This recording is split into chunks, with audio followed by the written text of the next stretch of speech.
Man, the Giants got a lot of buzz coming out of the preseason, but the preseason was the mixtape.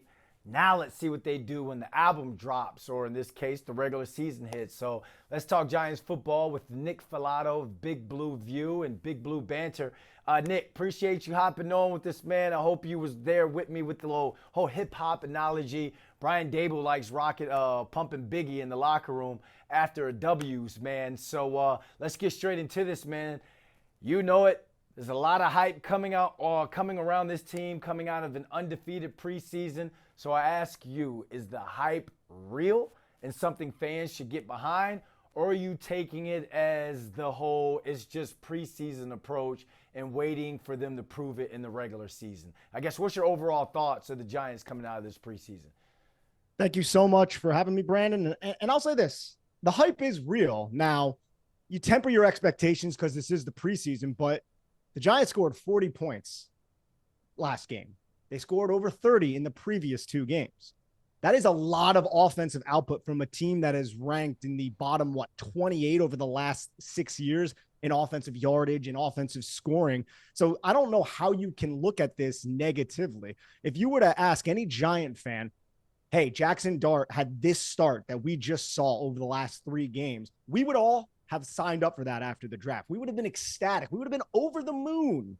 And this is exactly the reality that we have right in front of us right now. And Russell Wilson is a starter. We'll see how that offense goes, but the future looks bright with Jaxson Dart in tow. So I'm happy. I'm pleased with what I've seen from Jaxson Dart. And that's just a start. I mean, Marcus Bowe has looked exceptional. Abdul Carter has looked great in his limited work as well. So the future does look bright. You want to temper the expectations. Don't know what 2025 has to offer, Brennan, but it looks exciting so far. Yeah, so far it's looking like Joe Shane has put together 2 back-to-back solid rookie draft class. And you mentioned young Anakin Skywalker. There's a little Star Wars reference there.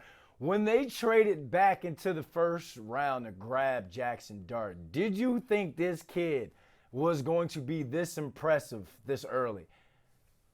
Yeah, I don't want to sit here and say that I did. Now, I went into it like, I'm glad that Brian Dable got his guy.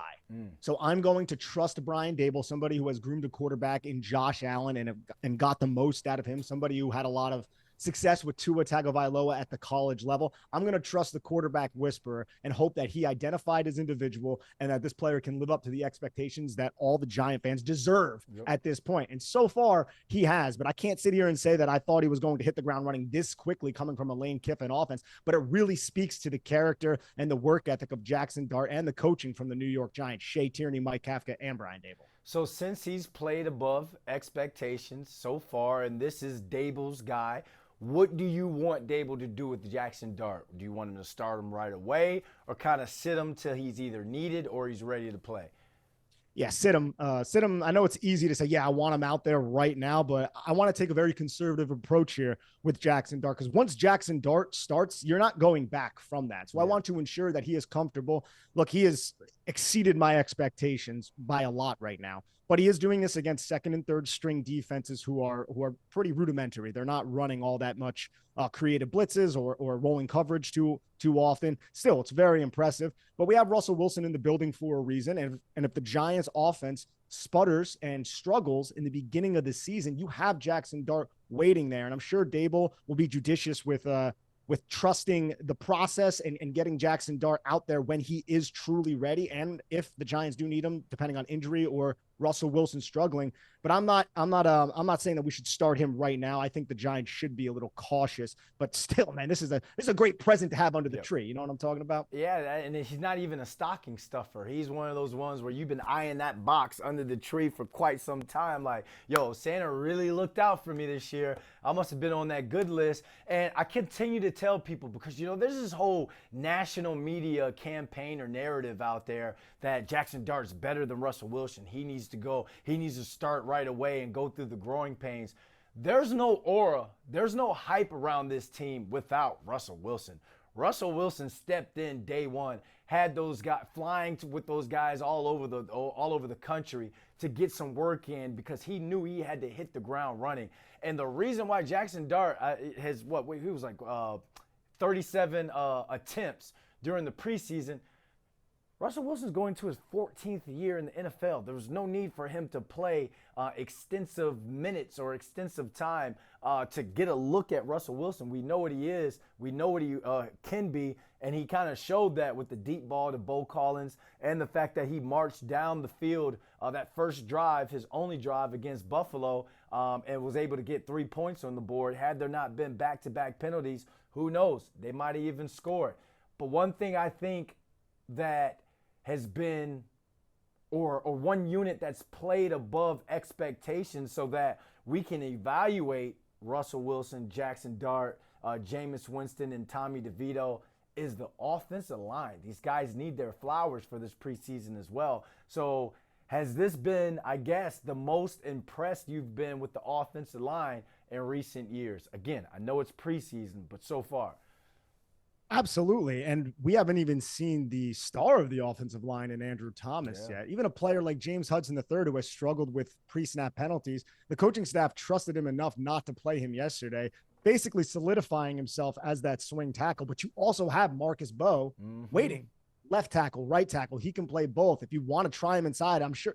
Like, you've been around Marcus. You've been around Marcus Bowe, and he is somebody who carries himself with this level of calm, cool, and collected that I think anything the Giants ask from him, he can execute that. And he seems like a team player. And just, you can't teach the athletic ability, but what he was doing at left tackle yesterday, how he's framing his blocks, how he's attacking with his hands, how he's varying his punch timing up to keep the defenders guessing. And again, these are, team 2, team 3 type guys, but that's still very impressive. He's a precocious young offensive lineman. And this is the deepest offensive line that I've seen since I've covered the New York Giants. And I think this is like a league average type of unit, which is far superior to anything that we've seen from the Giants offensive line in the last decade or so. Yeah, it looks like Joe Shane hit on a late round draft pick in terms of an offensive lineman in Marcus Bowe.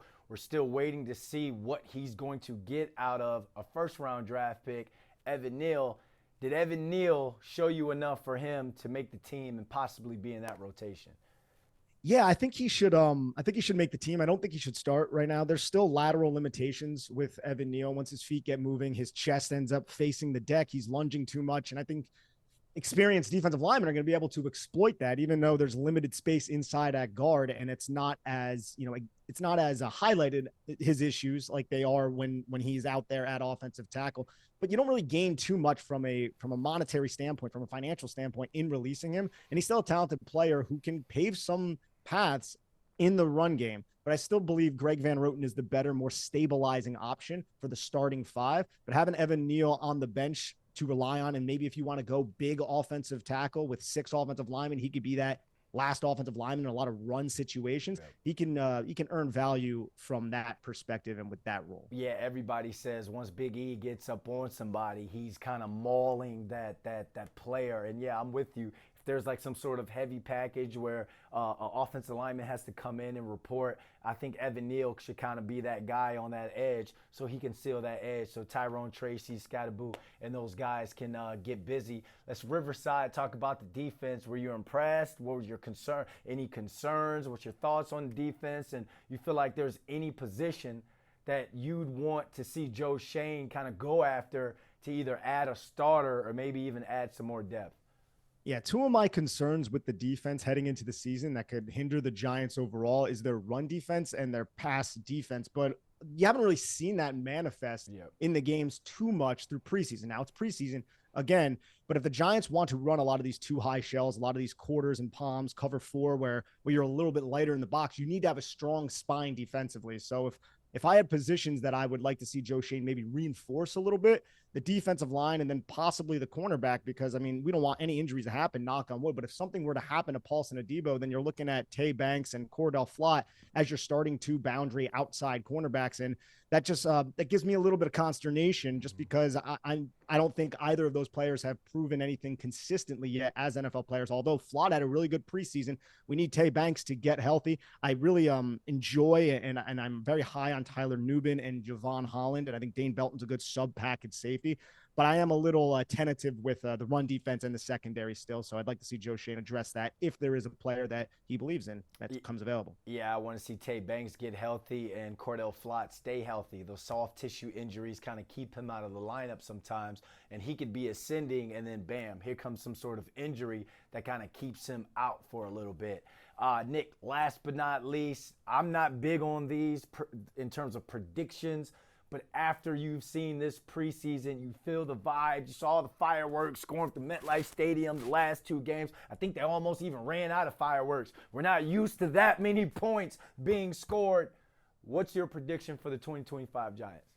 Yeah, so I'm probably going to reserve the final prediction for the Big Blue Banter podcast, but I'm going to say 6 to 8 wins. Okay.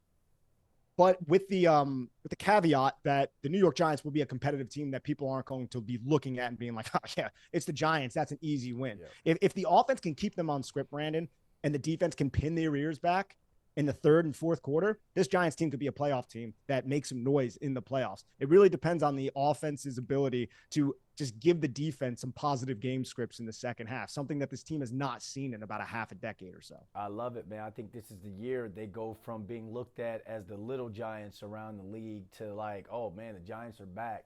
And that's one of those teams that you're going to really have to be on your A game to not only compete with, but to beat. So it's looking like meaningful football is coming back to East Rutherford. Fingers crossed.